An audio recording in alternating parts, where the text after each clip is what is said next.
आद भगवत प्रसाद जस्य प्रसादान्न गति कुतोऽपि ध्यायं स्तुवंस्तस्य यशस्त्रिसन्ध्यं वन्दे गुरो श्रीचरणारविन्दम् वाञ्छाकल्पतरुभ्यश्च कृपासिन्धुभ्यैव च पतितानां पावनेभ्यो वैष्णवेभ्यो नमो नमः।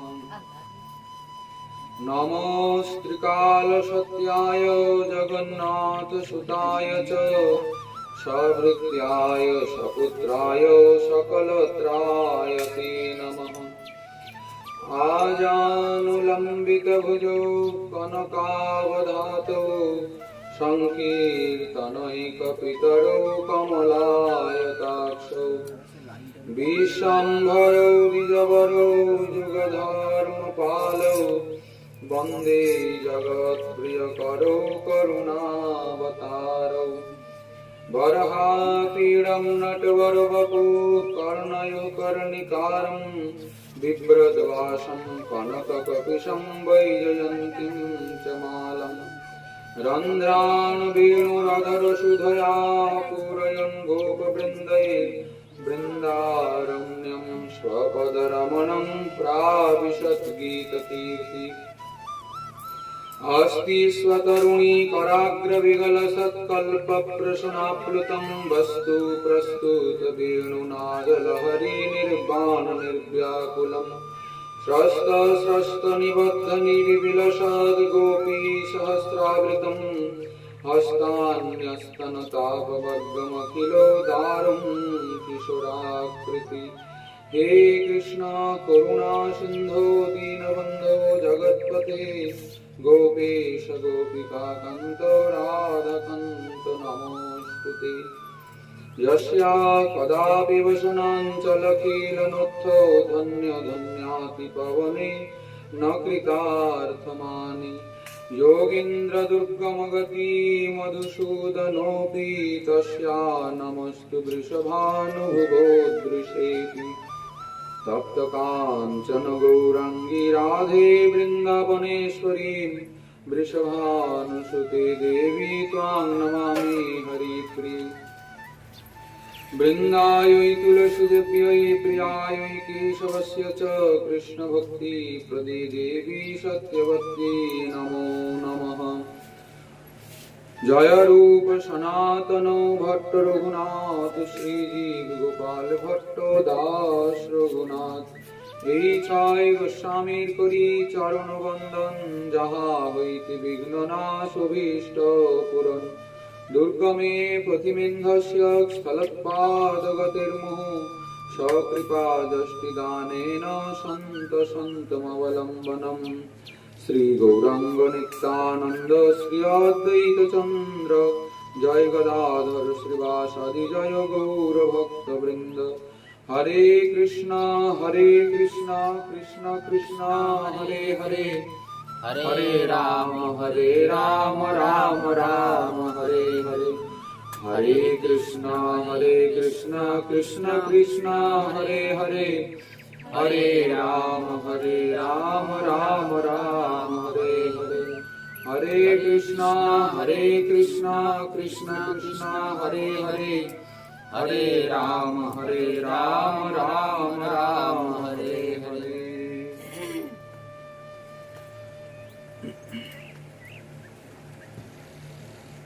কলিযুগ পাবন অবতার সর্বাবতার সার শিরোমণি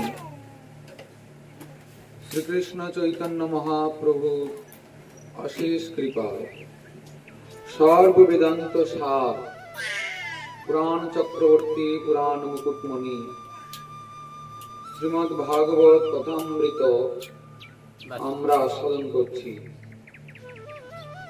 গতকাল আমরা শ্রবণ করেছিলাম মৃত্যু নামক ভয় থেকে উদ্ধার হওয়ার উপায় কি। তৎপ্রসঙ্গে শ্রী ব্যাস নন্দন পরমহংস চূড়ামণি আত্মারাম শিরোমণি শ্রী শ্রীমৎ সুখদেব গোস্বামী চরণ বললেন, তস্মাৎ ভারত সর্বাত্মা ভগবান ঈশ্বর হরি শ্রোতব্য কীর্তিতব্যশ্চ স্মর্তব্য স্মেচ্ছতা ভয়। তস্মাৎ অর্থাৎ মৃত্যু নামক ভয় থেকে যারা নিষ্কৃতি পেতে চায়, কি করতে হবে তাদেরকে? যিনি সর্বাত্মা, যিনি ভগবান, যিনি ঈশ্বর, তিনি হরি, তার নাম রূপ গুণ লীলার শ্রবণ কীর্তন স্মরণ বন্ধন যদি করেন তাহলে স্মেচ্ছতা অভয়ম, তাহলে অভয় প্রাপ্ত হবে। আচ্ছা, আজকে একটা বিশেষ তিথি, আজকে হরিবাসর তো, অর্থাৎ একাদশী।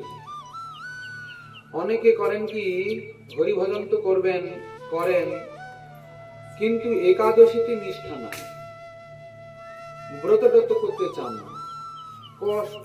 বলেন কি, কলির মানব তো আমরা, অন্নগত প্রাণ, কি অন্ন না খেলে, পেটে অন্ন না পড়লে, না থাকলে কি হয়? তো এই জন্য আমাদের খেতে হয় মশাই, ও আপনার ব্রত আপনার নিয়ে। কিন্তু সুকমণি ভয় থেকে মুক্ত হওয়ার জন্য এনাদের এই ভগবানের নাম রূপ গুণলীলার শ্রবণ কীর্তন করতে বলছেন, মানে ভক্তি করতে বলছেন। অর্থাৎ ভক্তি পথে আসতে হলে দরজা পেরোতে হবে তো, একটা ঘরে ঢুকতে গেলে দরজা দিয়ে ঢুকতে হবে তো। বলছেন ভক্তি পথে আসতে গেলে আপনাকে আগে 3টে দরজা অতিক্রম করে যেতে হবে, অর্থাৎ 3টে বিষয় আগে নিষ্ঠা চাই। সেটা হলো প্রথমে নাম নিষ্ঠা, আর একাদশী নিষ্ঠা, আর তুলসী নিষ্ঠা। আগে 3 জায়গায় পাস হতে হবে। অর্থাৎ শ্রীহরির নাম নিরন্তর জপ করতে হবে, কীর্তন করতে হবে, শ্রবণ করতে হবে। কলিযুগের যুগ ধর্ম নাম সংকীর্তন। নাম বাদ দিয়ে কোনো সাধনা কিন্তু ফল দিতে পারবে না। নামকে বাদ দিয়ে আপনি যাই করুন না কেন, ওই সাধনায় সিদ্ধি আসবে না। অতএব কলিযুগে নাম যজ্ঞ সার, অন্য কোন ধর্ম করলে নাহি হয় পার। অন্য কোন ধর্ম করলে পার হবে না। অতএব নামে নিষ্ঠা চাই। দ্বিতীয় কথা, একাদশীর ব্রত। আমাদের কিন্তু কেবলমাত্র একাদশীর ব্রত নয়, আমাদের বছরে প্রায় 35-36টা ব্রত করতে হয়। বলে বাবা, একাদশী হয় না, 35-36টা ব্রত? আবার বলে হ্যাঁ, আমরা খুব ব্রত করি।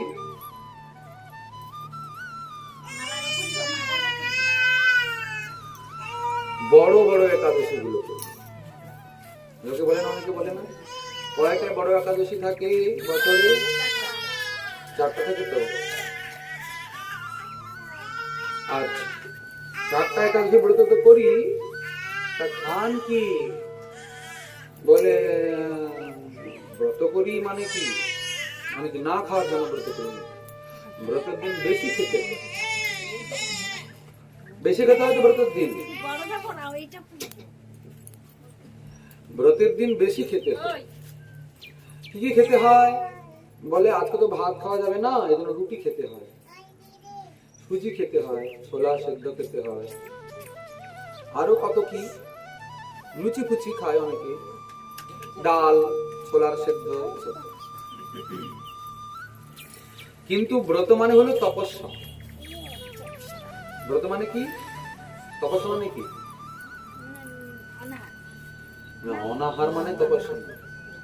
তপস্যা মানে একটু কষ্ট স্বীকার করা, একটু কষ্ট ভোগ করা। দেখুন, একাদশী কেন করতে হয়? খালি পঞ্চশস্য খাওয়া যায় না, আজকে পঞ্চশস্য খেলে পঞ্চশস্যে পাপ পুরুষ বিরাজ করে, এজন্য খাবো না। পঞ্চশস্য বাদ দিয়ে যা ইচ্ছা তা খাবো। ওই আপনারা যে সংস্থার নাম নিচ্ছেন, ওনারা বলেন যে পঞ্চশস্য বাদ দিয়ে সব খাবো।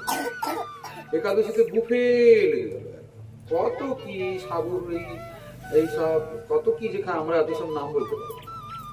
ওতে পঞ্চশস্য না থাকলে হলো কথা। কিন্তু ব্রত মানে পঞ্চশস্য বাদ দিয়ে খালি খাওয়া নয়, কিন্তু ব্রত মানে তপস্যা। ব্রত মানে সেদিন যতটা না পারা যায় না খেয়ে থাকার চেষ্টা। আচ্ছা, না খেয়ে থাকলে কষ্ট হবে তো? আচ্ছা মশাই, এই কষ্ট করলে আমার কি লাভ হবে? আপনি যে বলছেন তপস্যা করতে, না খেয়ে থাকতে, এই তপস্যা করলে লাভটা কি আছে? দেখুন, শ্রীমদ্ ভগবদ গীতায় শ্রীকৃষ্ণ বলছেন, অবশ্যম এব ভোক্তব্যম কৃতম কর্ম শুভাশুভ। আমরা যে শুভ অশুভ কর্ম করছি, শুভ মানে ভালো কর্ম, অশুভ মানে পাপ কর্ম, এই সবের ফল যিনি কর্ম করছেন তাকে অবশ্যই ভোগ করতে হবে। যে আপনি কর্ম করছেন তার ফলকে প্রতিবেশী ভোগ করবেন, তবে প্রতিবেশীও কর্ম করছে, আপনি করছেন, প্রতিবেশী নিজের কর্মের ভার নিয়ে সামলাতে পারছেন না, টলমল অবস্থা, আপনারটা কি নেবে? কি আমরা নিজের কর্মফলগুলো ভোগ করতে হিমশিম খাচ্ছি তো? বুঝতে পারলেন না কথাটা? আপনার জীবনে দুঃখ আছে কিনা? আচ্ছা, সত্যি একজন ব্যক্তি ছিল, সে কঠিন তপস্যা করেছে ভগবান। কেন?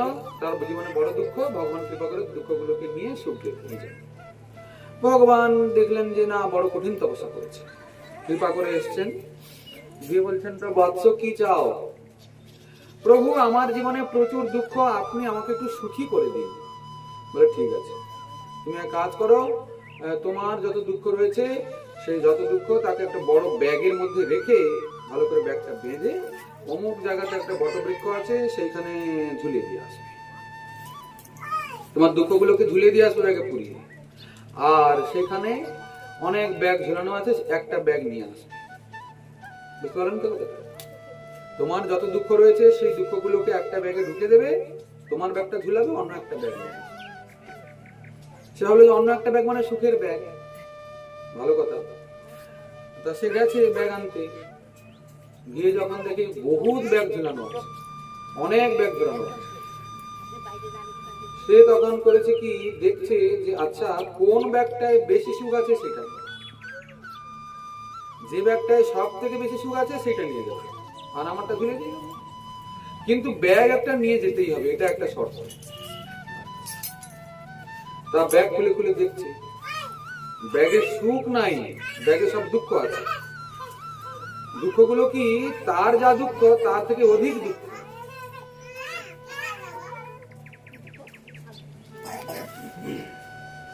তার যা দুঃখ আছে তার থেকে আরো অধিক দুঃখ আছে ব্যাগগুলোতে।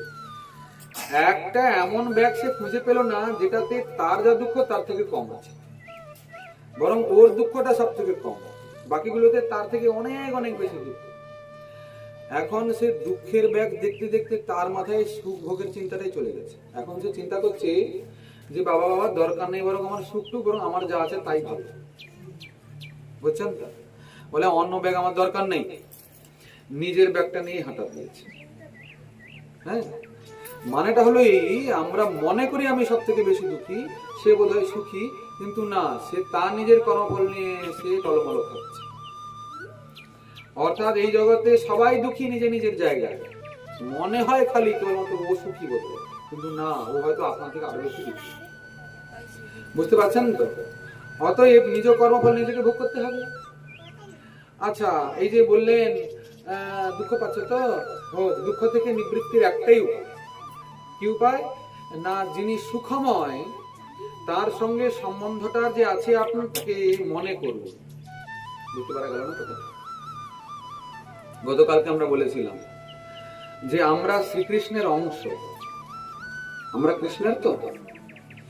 গীতাতে শ্রীকৃষ্ণ বলছেন, মামু পেত্য পুনর্জন্ম দুঃখালয়ম অশাশ্বতম। এই জগৎটা দুঃখের আলয়, দুঃখের ঘর। আপনি অন্ধকার ঘরে ঢুকেছেন, ঘরটাতে পুরো অন্ধকার আছে, আলো না জানলে, আলোটা সেখানে না জ্বালা পর্যন্ত আপনি যদি অন্ধকারকে গালি দেন তাহলে অন্ধকার যাবে কি? যদি আপনি অন্ধকারকে লাথি মারেন, দুয়ে হাত দিয়ে সরান, তাহলে অন্ধকার যাবে কখনো কি? অন্ধকার তাড়ানোর উপায় হচ্ছে কি? আলো জ্বালা। তেমনি কৃষ্ণ বলছেন এই জগৎ দুঃখালয়ম, দুঃখের ঘর। তাই এখানে আপনি দুঃখকে গালি দিচ্ছেন, দুঃখকে তাড়ানোর চেষ্টা করছেন, এই তান্ত্রিকের কাছে যাচ্ছেন, এই দেবী দেবতা অমুক তমুক সবার চরণ ধরছেন দুঃখকে তাড়ানোর জন্য, তাই তো? আপনারা এখানে ওখানে যান কেন? আপনার জীবনে যে দুঃখটা আছে তাকে তাড়িয়ে একটু সুখ পেতে চান, এখানে তো যান। আপনারা আসলে সুখ কি করে আসবে সেই প্রচেষ্টাকে বাদ দিয়ে এই অন্ধকারকে গালি দেওয়ার মতন চেষ্টা করছেন। এখানে সেখানে। বলছেন না, সুইচ আছে কিন্তু ঘরে, ওই ঘরটাতে কারেন্টের সুইচ আছে, খালি সুইচটা টিপলেই আলো জ্বলে যাবে। বুঝলেন তো? তা মশাই, এই দুঃখরূপী সংসারে আমরা এসে গেছি, দুঃখময় ঘরে আমরা এসে পড়েছি, তা এই দুঃখময় ঘরে সুখ পাওয়ার সুইচটা কি? বলছেন তা হলো কৃষ্ণ ভক্তি। শ্রীকৃষ্ণ বলছেন যে সুখ পেতে চাও, সুখ পেতে চাও? বলে কে না চায় ঠাকুর, সবাই তো চায় সুখ পেতে। বলছেন অনিত্যম অসুখং লোকং ইমং প্রাপ্য। সুখ পেতে চাচ্ছ তো, কিন্তু তুমি খুঁজছো কোথায়? যেখানে সুখ নাই সেখানে খুঁজে লাভ নেই। আর যেখানে যে বস্তু নাই, আপনি সারা জীবন মাথা ফাটিয়ে ফেললেও কি করে পাবেন? দেখুন, আপনার একটা সোনার একটা কানের দুল হারিয়েছে, আপনি মনে করছেন আমার এই ঘরের ভেতরে হারিয়েছে, এটা আপনি মনে করছেন, কিন্তু ওটা ঘরের মধ্যে হারায়নি, হয়তো কোথায় পুকুরে পড়েছে, কিন্তু আপনি মনে করছেন ঘরে হারিয়েছে। আপনি 100 বছর ধরে ঘরেই খুঁজে আছেন, পুরো মাটি তেড়ে ফেলবেন, মাটি খুঁড়ে ঘরটাকে কুয়া বানিয়ে দিয়েছে, খুঁজছেন, দেওয়াল টেওয়ালগুলো ভেঙেই ফেললেন, আপনি মনে করেছেন ওখানে আছে, কিন্তু আসলে ওটা ওখানে নাই। তা ঘর ভেঙে ফেললেও কিছু লাভ আছে কি? ওটা তো আছে অন্য জায়গায়, যেখানে আছে সেখানে খুঁজতে হবে। ঠিক তেমন আপনি মনে করছেন সংসারে সুখ আছে, কিন্তু সংসারে সুখ নাই। শ্রীকৃষ্ণ বলছেন অনিত্যম অসুখং লোকং ইমং প্রাপ্য। তা আপনি যখন বলছেন নাই, তাহলে কোথায় পাওয়া যায় সেটা বলুন। বলছেন সুখ পেতে চাও, তাহলে ভজস্ব মাম, আমার ভজন করো, তাহলে সুখ পাবে। বলে এটা বাদ দিয়ে আর কি বলবেন বলবো, ওইটা বাদ দিয়ে কি বলবেন বলবো। ভজনটা আমি করতে চাচ্ছি না। আপনার ভজন করতে গেলে যত রকমের ঝামেলা, কি এই গলায় তুলসীর মালা নিতে হবে, এই কি একাদশীর ব্রত করতে হবে, না কে থাকতে হবে, দুনিয়া ভরের যন্ত্রণা, এসব পারবো না। আপনি অন্য কিছু বলুন তো মশাই। আচ্ছা দেখুন, খাওয়া দাওয়াটা পরের কথা, তুলসী মালা নেবো কি নেবো না সেটা পরের কথা। আগে তোমার ভজন করলে কি হয়, ভজন না করলে কি হয়, আগে ওটা বুঝি নাকি। বা তারপরে ভজনীয় কে, ভজনটা কার করতে হবে। ভগবানের অভাব আছে নাকি? আছে অভাব? কতজন ভগবান হয়? সব ভগবান। গতকালকে একজন বলেছিলেন মাতা পিতা ভগবান, সেই মা কোথায় আজকে? হ্যাঁ, পালিয়ে গেল। তাহলে আর কি লাভ হলো?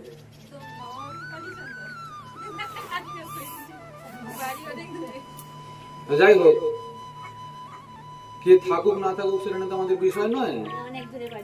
আমাদের প্রসঙ্গ যেটা আছে সেটা তোমাদের বলতে হবে। তবে আমাদের পাঠ কীর্তন শ্রবণ করতে পারবে পরে, কোনো সমস্যা নেই।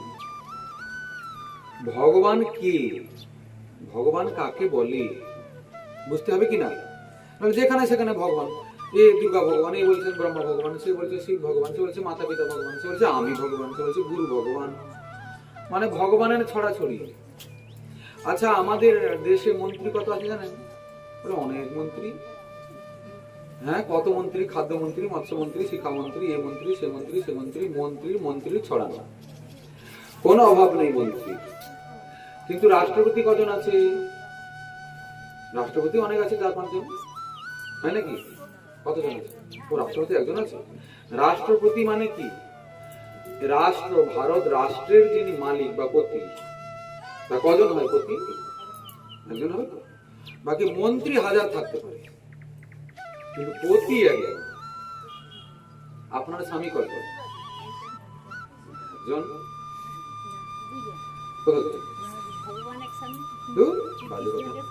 ওই সব বলে লাভ নাই, ওটা আলাদা কথা। আমরা যেটা বলছি সেটা বলবো, এই শরীরের প্রতি কথা জিজ্ঞাসা করেছি। ও ভগবান টগবান তো পরের কথা, সে তো অন্য রাজ্যে গিয়ে সে চিন্তা আসলে বাকি সব ছেড়ে দিতে হবে। ও দুটো থাকবে না। যখন ভগবানকে প্রতি করবেন তখন আর দুটো বলে কোনো শব্দ থাকবে না। উনি পতি, পরম পতি, ওনার উপরে আর কোনো পতি নাই। এই স্বামীও পতি, সেই স্বামীও পতি, এ সব বাজে কথা। তাহলে ওই স্বামীকে ওকে পতি বলে তখন কিছু লাভ নেই। উনি বলবেন পতিব্রতা, যে পতিব্রতার একটা পতি থাকে, দুটো পতি থাকে না কখন, ঠিক? পতিব্রতা হবেন না ব্যভিচারী হবেন? না, আমার পতিব্রতা হবে। তাহলে পতিব্রতা যে সে এক পতিতেই নিষ্ঠ, পতিব্রতার দুটো পতি কোনোদিন হয় না। বুঝতে পারলেন কি? উল্টা পাল্লা শুনলে বুঝলে হবে না, সঠিকটা বুঝতে। আচ্ছা, ভালো কথা। রাষ্ট্রপতি একজন, তেমনি এই জগতে মন্ত্রী বহু আছে। কে খাদ্য মন্ত্রী, কে জলের মন্ত্রী, কে বাতাসের মন্ত্রী, আছে কি না? বাতাসের দেবতা আছে, জলের দেবতা আছে। হ্যাঁ, আছে তো। জলের দেবতা কে? বরুণ। বৃষ্টি দেবতা ইন্দ্র, বাতাসের দেবতা পবন, সূর্য দেবতা, সব দেবতা আছে। কিন্তু এরা দেবতা। রাষ্ট্রপতি মানে জগৎপতি একজন আছে। সবাই জগৎপতি হতে পারে না, সবাই ভগবান হতে পারে না। আচ্ছা, আমরা ঘুরিয়ে না ফিরিয়ে সোজা ভগবান শব্দের অর্থটা জানি। ভগবান কাকে বলে? কি দিলে সন্দেহ মিটে যায়। আচ্ছা, যেমন ধরুন কারুর যদি খুব ধন সম্পত্তি থাকে তাহলে কি বলে? ধনবান বলে না? কারো যদি খুব সুন্দর রূপ আছে, দেখতে খুব সুন্দর, আহা কি রূপবান, লোকে বলে তো। আবার কারো অনেক পড়াশোনা, অনেক বিদ্যা আছে, লোকে বলে বিদ্যাবান, বলে না? তেমনি ভগবান, ভগ যার মধ্যে আছে তিনি ভগবান, মানে ভগের যিনি অধিকারী তিনি ভগবান। তার মশাই ভগ মানে কি? ভগ শব্দের অর্থটা কি? আমাদের পরাশর স্মৃতিতে পরাশর ঋষি বলছেন, ঐশ্বর্যস্য সমগ্রস্য বীরস্য যশস্য শ্রিয় জ্ঞানম বৈরাগ্যশ্চৈব শশনাম ভগৈতি গঙ্গা। ছয়টি ঐশ্বর্য, ছয়টি বিশেষ গুণ যার মধ্যে পরিপূর্ণ মাত্রায় বিরাজমান তিনি ভগ শব্দের অধিকারী, তিনি ভগবান। ওই ছয়টি ঐশ্বর্য যদি আপনার মধ্যেও থাকে তাহলে আপনার ভগবান। যদি আপনার মাতা পিতার মধ্যেও থাকে আপনার মাতা পিতা ভগবান। বুঝতে পারছেন তো? যদি ব্রহ্মার মধ্যে থাকে ব্রহ্মা ভগবান, যদি শিবের মধ্যে থাকে শিব ভগবান। মানে ওই ছয়টি ঐশ্বর্য যার মধ্যে থাকবে তিনি ভগবান। তাহলে ছয়টি ঐশ্বর্য কি একটু বিশ্লেষণ করা যায়, নাহলে বুঝতে অসুবিধা হবে। বলছেন ঐশ্বর্যস্য সমগ্রস্য।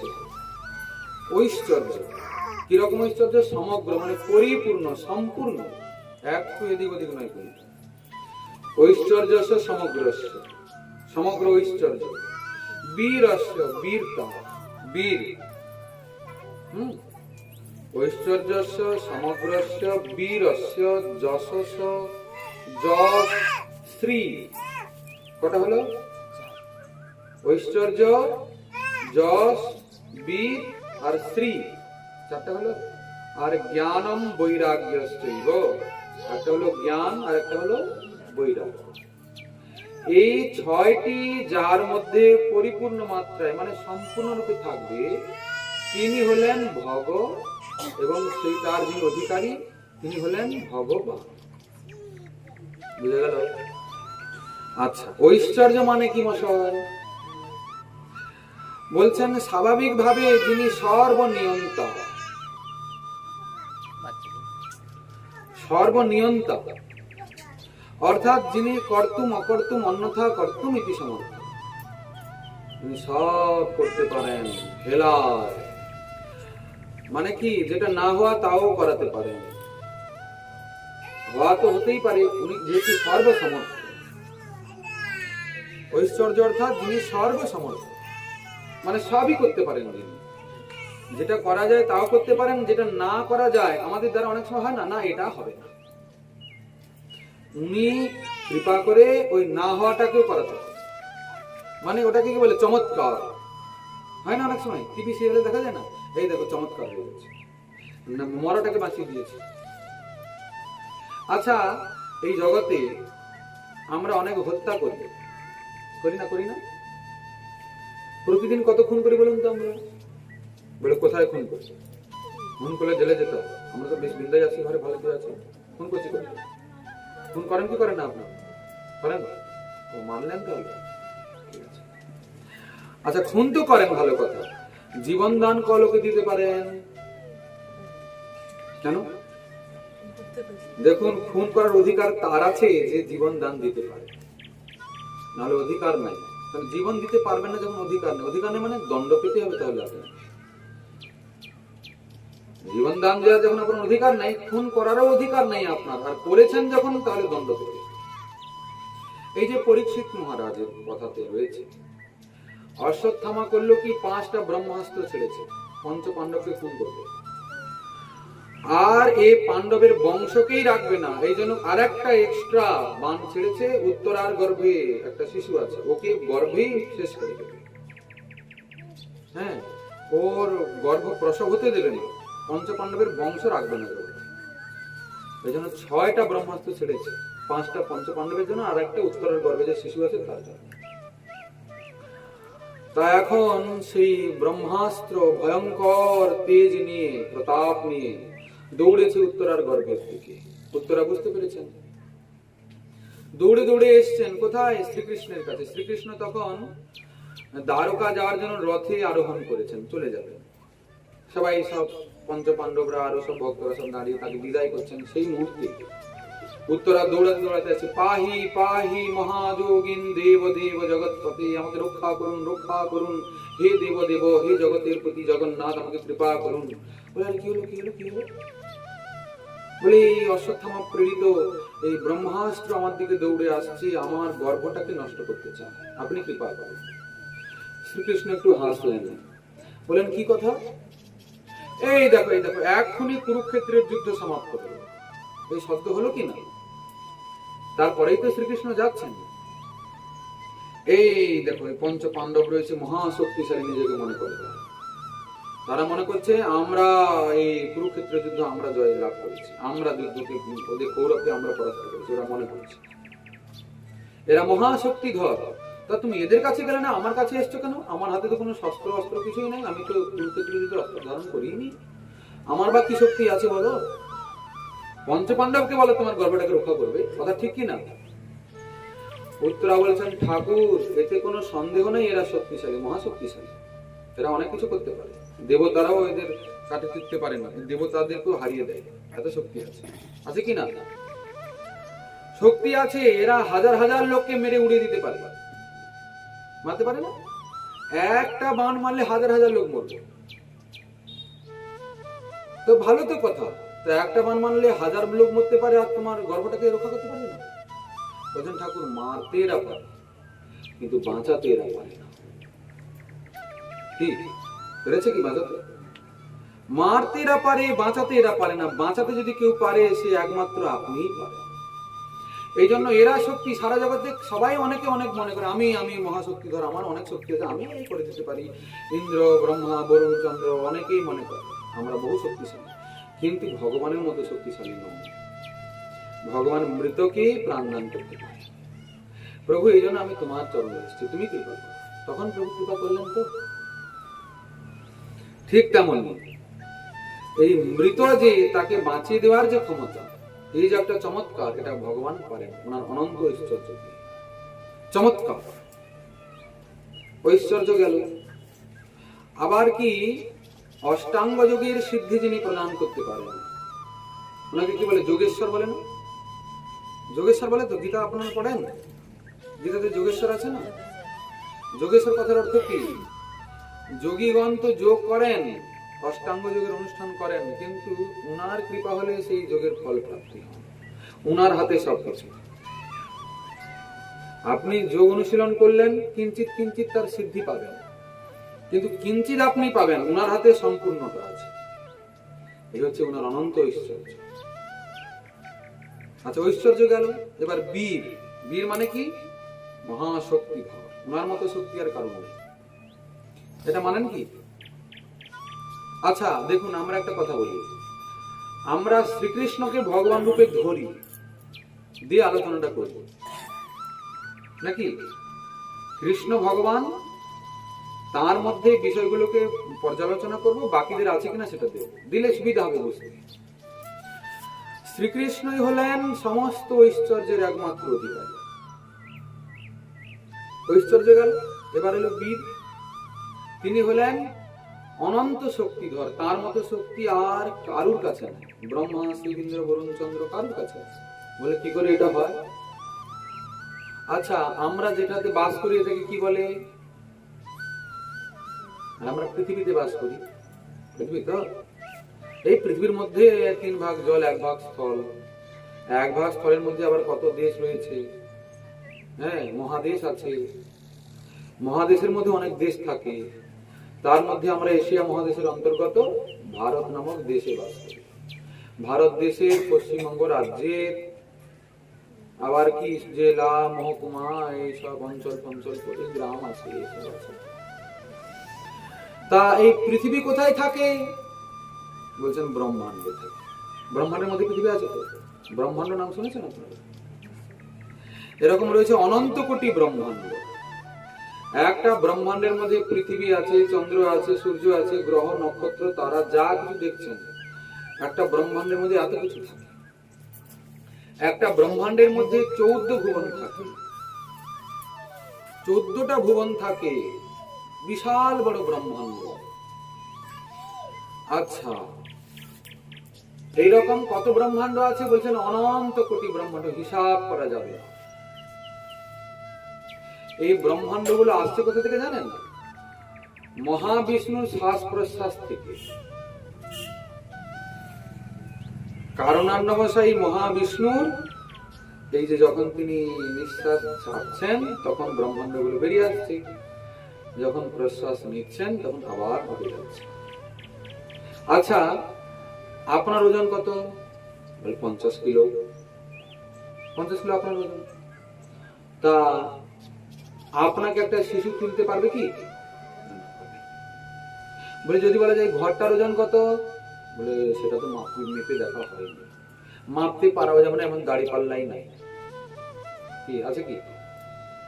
আচ্ছা, ধরা যাক 100 কোটি কিলো, তাহলে কত ওজন? আচ্ছা, ঘরটা যে আছে গ্রামে, সেই গ্রামটার ওজন কত পুরোটা? বলে কি অবান্তর কথা বলে? এগুলো কোনোদিন হয় নাকি? আচ্ছা, তাহলে পুরো পৃথিবীটার ওজন কত? বলে বাপ রে বাপ, কোন বিজ্ঞানী আজ পর্যন্ত এটা আবিষ্কার করেনি ওজন কত। তাহলে পৃথিবীটা তো সূর্যের থেকে অনেক ছোট, তাহলে সূর্যের ওজন কত হবে? অনেক ওজন। তাহলে পুরো ব্রহ্মাণ্ডে কত গ্রহ, নক্ষত্র, তারা, পৃথিবী কত কি রয়েছে? তাহলে পুরো ব্রহ্মাণ্ডের ওজন কত হবে? হিসাব করে বলা যাবে? কল্পনাতে আসবে? যে সংখ্যাটা হবে ওজনের, সেই সংখ্যাটা কিছু হিসাব করা যাবে, লেখা যাবে? আর লিখে ফেললেও 1 2 3 4 করে সেটাকে কি কি কি হিসাবে আপনি গুনবেন? যেমন 1 আর 2 শূন্য দিলে 100 বলবেন, মানে এত সংখ্যাকে কি বলবেন? সমস্যা আছে না? দেখুন, এত ভারী ভারী ব্রহ্মাণ্ড গুলো যার শ্বাস প্রশ্বাস থেকে আসছে আর বেরোচ্ছে, ঢুকছে বেরোচ্ছে, তাহলে তিনি কত শক্তিশালী? বোঝা গেল কি? কত শক্তিশালী? কে তিনি? মহাবিষ্ণু। यो कारुणार्णव जले भजति स्म युग निद्रामनন্ত সরোমকূপ জগদণ্ড কোটি। যার শ্বাস প্রশ্বাস থেকে এই ব্রহ্মাণ্ডগুলো বেরিয়ে আসছে, ঢুকছে, এই মহাবিষ্ণু যার অংশ কলা। এরকম গোবিন্দম আদি পুরুষম তমহং ভজামি। যার অংশকলা মানে এই মহাবিষ্ণু, যার শ্বাস প্রশ্বাস থেকে ব্রহ্মাণ্ড বেরোয়, সেই মহাবিষ্ণু যার অবতার, অংশের অংশ, অংশের অংশের অংশ। এরকম হে গোবিন্দ, হে আদি পুরুষ, আমি আপনার জন্য। তাহলে সেই গোবিন্দ কিরকম? উনার অংশের অংশের অংশের যদি এত শক্তি থাকতে পারে, তাহলে উনার কত শক্তি? বোঝা যাচ্ছে কথাটা? আচ্ছা, বৃন্দাবনে শ্রীকৃষ্ণের তখন বয়স কত? 7 বছর। ছোট্ট 7 বছরের কত বড় ছেলে? এই বাচ্চা ছেলে, বাচ্চা ছেলে। এখন দেখছে কি, বৃন্দাবনের সব বয়স্ক বয়স্ক লোকেরা না সব লাড্ডু তৈরি করছে, কি সব জিনিসপত্র আয়োজন করছে, ভালো ভালো জিনিস। সে বলছে, আরা এইসব করছেটা কি? বাবা বাবা, তোমরা এসব কি করছো? বলে, বাপ, আমাদের ইন্দ্র যাগ হবে, ইন্দ্রের পূজা হবে, সেই জন্য ইন্দ্র পূজার জন্য আমরা সামগ্রী সব তৈরি করছি। বলে, ইন্দ্র পূজা মানে কি? বলে, দেখো, ইন্দ্র তো বৃষ্টির দেবতা, এই ইন্দ্র বৃষ্টি দেয় বলে আমরা আমরা তো গোয়ালা জাতি, আমরা তো গরু নিয়ে থাকি, গরু ঘাস খেলে দুধ দেবে, আর ইন্দ্র বৃষ্টি দিলেই ঘাস হবে। এই জন্য আমরা ইন্দ্র পূজা করি প্রতি বছর। ছোট্ট কৃষ্ণটা বলল যে বাবা, ইন্দ্র টিন্দ্র কিচ্ছু না, জীব তার নিজের কর্মফল ভোগ করে। যদি আপনার কর্মে আছে আপনি বস্তু পাবেন তো নিশ্চয়ই পাবেন, যদি ওটা ইন্দ্রের মাধ্যমে পেতে হয় ইন্দ্রকে দিতেই হবে। আচ্ছা বাবা, ইন্দ্র কেন? আমাদের তো গরু ঘাস খায় গোবর্ধনের থেকে, গোবর্ধনের ফল ফুল, গোবর্ধনের ঝর্ণা, হ্যাঁ, গোবর্ধনের ঘাস বৃক্ষ লতা পাতা, ওই সব খেয়ে পরে আমরাও তো বেঁচে আছি, ফল ফুল আমরা খাচ্ছি, ঝর্ণার জল আমরা পান করছি, গোমাতা পান করে, আর গোবর্ধনের ঘাস পাতাগুলো গরু খায়, গোবর্ধনের কন্দরে গোবর্ধনের গুহায় আমরা কত সময় কত রকমের খেলাধুলা করি, কত রকমের বাস করি। অতএব আমাদের যদি পূজা করার হয় তাহলে গোবর্ধনের করা উচিত।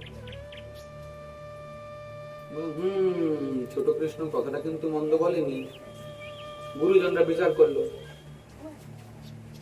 শাণ্ডিল্য ঋষি বললেন, হ্যাঁ কথাটা কিন্তু ঠিকই বলেছে। আচ্ছা, এই বছর আমরা তাহলে না, আমরা গিরিরাজের পূজা করব, গোবর্ধনের পূজা করব। ভালো কথা, গোবর্ধনের পূজা হবে। খুব ঘটা করে পূজা। বলে কি করব, কিরকম পূজা? বলে কিচ্ছু পূজা নয়, আপনারা যা যা তৈরি করেছেন সেগুলোই সব নিয়ে চলুন। যে যা ঘরে তৈরি করেছিল, লাড্ডু মিঠাই মন্ডা, তারপরে তো ব্রজবাসী ঘরে তো দই মাখন তো অভাব নেই, দুধ দই মাখন ঘি যা ছিল, যার ঘরে যত যা তৈরি করেছিল সব নিয়ে একদম গোবর্ধনের সাথে হাজির হয়ে গেছে। হ্যাঁ, আচ্ছা, হ্যাঁ, গোবর্ধনের পূজা হবে। কি মন্ত্রে পূজা হবে, কি ব্যাপার, কে পূজা করবে? সব ব্রাহ্মণ মন্ডলী আসলেন, সব কি সব মানে স্বস্তি বাচন শুরু করলেন, বেদের মন্ত্র, এই দুধ টুধ দিয়ে সব ঢেলে ঢুলে গোবর্ধনকে অভিষেক করানো হলো। হ্যাঁ, আচ্ছা আচ্ছা, অনেক পূজা হলে ভোগ লাগবে, এবার ভোগ লাগবে। আচ্ছা, সব সামনে সব হাঁটানিতে করে যে যেখানে এনেছিল ভোগ রাখা হলো, রাশি রাশি ভোগ সব রাখা হলো, বুঝলেন তো? আচ্ছা, তাই এখন ভোগ লাগবে তো কৃষ্ণ করলেন কি, এদেরকে একটু প্রতীতি করানোর দরকার যে এই গোবর্ধন কোন সাধারণ নয়। তিনি করলেন কি, গোবর্ধনের উপরে আরো একটা রূপ ধারণ করে বসে গেলেন। সব ব্রজবাসীরা দেখছে যে দেখো, ওই যে দেখা যাচ্ছে ঠাকুর, দেখো বাবা দেখো, কৃষ্ণ বলছেন দেখো বাবা দেখো, ওই ঠাকুর দেখো, ঠাকুর দেখো, গোবর্ধনে দেখো, সাক্ষাৎ ঠাকুর কিনা? বলে হ্যাঁ, তাই তো তাই তো তাই তো, সাক্ষাৎ ঠাকুর এসছে, চতুর্ভুজ ধারণ করে এসছে। হ্যাঁ, আচ্ছা ভোগ লাগাও। এবার ভোগ লাগলো, ঠাকুরের এত বড় হাত হয়ে গেছে, হ্যাঁ হ্যাঁ, লাড্ডু গুলো নিচ্ছে আর খাচ্ছে, সব খেয়ে নিচ্ছে। সবাই তো আনন্দে একবারে মগ্ন হয়ে যাচ্ছে। বলে দেখো, কৃষ্ণ বলছেন, আচ্ছা বলো তো তোমাদের ইন্দ্র আজ পর্যন্ত দেখেছো কখনো এরকম খেয়েছে? তা আবার দেখিনি। বলে দেখো এই ঠাকুর কেমন করে খাচ্ছে। সব খাওয়া হয়ে গেল। অনেকে ভাবছে কি, না গো, আমার ঘরেও কত ভোজন করা ছিল, আমি নিয়ে আসতে পারলাম না, তাহলে গোবর্ধনের সেবাই লাগতো। সাক্ষাৎ খাচ্ছে দেখো। বলছে আচ্ছা আচ্ছা ঠিক আছে, চিন্তা করবে না, অন্তর্যামী তো জেনে গেছে, চিন্তা করবে না, এই আমি খেয়ে নিচ্ছি। এই হাত লম্বা করেছে, ওর ঘরের যেখানে ভাঁড় করে ছিল ওখান থেকে পুরো হাঁড়ি শুদ্ধ উঠিয়ে নিয়েছে, আর গ করে হাঁড়ি শুদ্ধ উঠিয়ে নিয়েছে। বলে হাঁড়িটাও ছাড়লো না। আচ্ছা, আর কি আছে নিয়ে আসো, আর কি আছে নিয়ে আসো, আর কি আছে নিয়ে আসো। বলে সব তো শেষের মুখে। তাহলে কি করছে, হাঁড়িগুলো উড়ে উড়ে আসছে, একবারে এরকম বড় বড় জ্বালাতে করে সব দুধ টুধ এনেছিল, সব গপ গপ গপ গপ গপ গপ উঠে যাচ্ছে। সবাই জয়ধ্বনি করছে, গিরিরাজ মহারাজ কি জয়। সবাই বলছে, আচ্ছা তা গিরিরাজ মহারাজের তো ভোগ লাগলো, তা আপনি আর কিসে প্রসন্ন হবেন?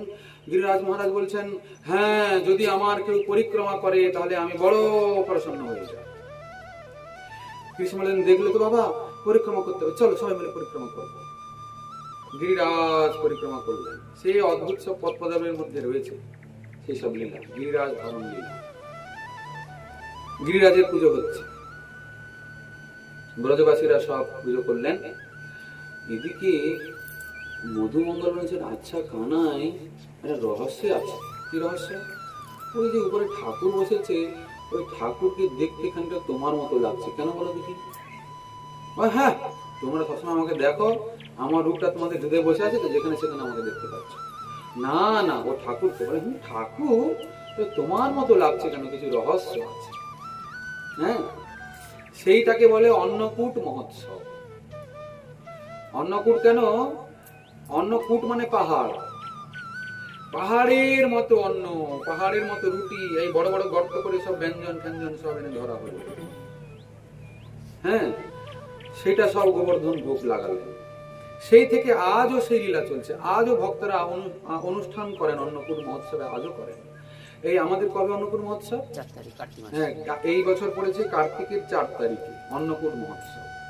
ভক্তরা বিবিধ ব্যঞ্জন, 56 ব্যঞ্জন সব তৈরি করবেন, বিবিধ সব অন্নের স্তূপ করবেন, দিয়ে তাতে গিরিরাজ সাজাবেন। হ্যাঁ, 56 ভোগ বিভিন্ন রকমের সব সামনে ধরবেন, আরতি হবে, ভক্তরা নাম গান করবেন, কীর্তন করবেন, দিয়ে সবাই মহোৎসব করবেন। ভক্তরা যেখানে যেখানে রয়েছেন সব জায়গায় করছেন। হ্যাঁ, অন্নকূট মহোৎসব হয়ে গেল, ভালো কথা, খুব আনন্দ হলো, সারা দিন হই হুল্লোড় হলো, খুব নাচা গাওয়া হলো, গিরিরাজের পুজো হলো। এবার বলেন যে যার ঘরে যাও, গেল। এদিকে ঘটনা হয়েছে কি, দেবরাজ ইন্দ্রকে খবর দিয়ে দিয়েছে মেঘেরা।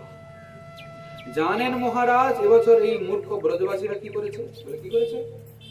প্রতি বছর আপনার সেবা করত, পুজো করত, এবছর ব্রজবাসীরা আপনার পুজো না করে কি গিরিরাজের পুজো করেছে। সেটা আবার কি গো? হ্যাঁ, এবছর আমার পুজো করেনি, গোয়ালারা আমার পুজো করেনি, এত বড় তাদের স্পর্ধা। তারা গোয়ালা জাতি, তারা কি জানে মূর্খগুলো, দেখাচ্ছি মজা। ইন্দ্র রেগে গেছে, দিয়ে করেছে কি, সাম্বর্তক নামে একটা মেঘ রয়েছে, সাম্বর্তক মেঘ মানে সে হচ্ছে প্রলয়কালীন মেঘ। ওর যে বৃষ্টি হয়, ওই বৃষ্টির ফোঁটাগুলো হাতির সুরের মতো, এক একটা ফোঁটা, তাহলে কত জল আছে চিন্তা করুন। হ্যাঁ, হাতির সুরের মতো এক একটা ফোঁটা।